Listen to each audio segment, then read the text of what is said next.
On va retrouver Benoît Perrochet pour parler aussi de cette équipe d'Égypte et surtout de l'une des stars de cette Coupe d'Afrique des Nations, évidemment Mohamed Salah. Benoît, on a eu la sensation que l'attaquant de Liverpool était réellement esseulé dans cette équipe des Pharaons.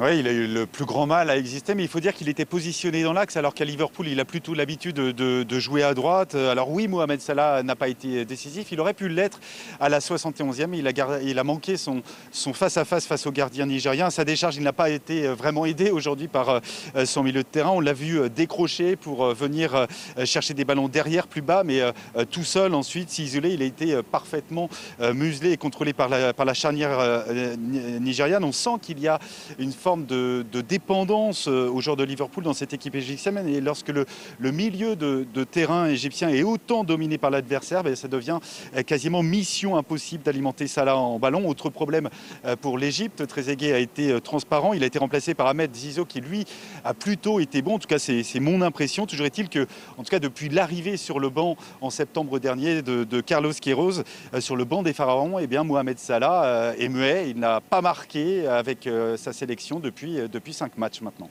Xavier, l'Égypte, qui était parmi les outsiders à la victoire finale, on peut encore les mettre dans cette catégorie après cette rencontre? Ouais, ils sont clairement insuffisants dans le jeu pour le moment. Effectivement, il faut travailler plus parce que Mo Salah ne peut pas faire tout seul.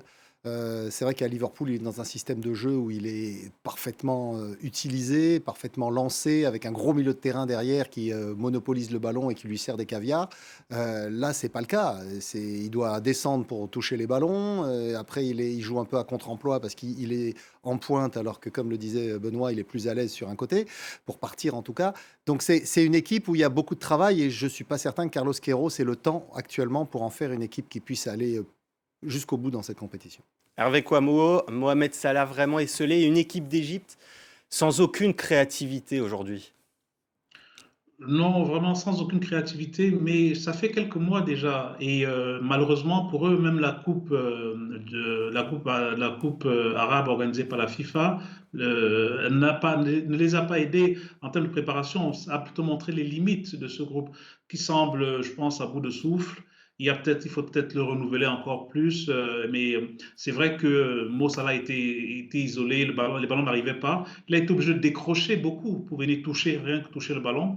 Je pense que dans les 30 derniers mètres, si on regarde les statistiques, à mon avis, il n'a pas touché 10 ballons dans les 30 derniers mètres, dont seulement 2 ballons à la surface de réparation. C'est trop peu pour un attaquant de son niveau, sachant qu'effectivement, comme dit à la fois Xavier et Benoît, il aime partie lancer. Et là, si vous n'avez pas de joueur capable de vous donner de bons ballons, d'éviter le premier pressing de l'équipe adverse, c'est compliqué. Et je pense qu'aujourd'hui, malheureusement, il a été noyé dans l'indigence du jeu égyptien.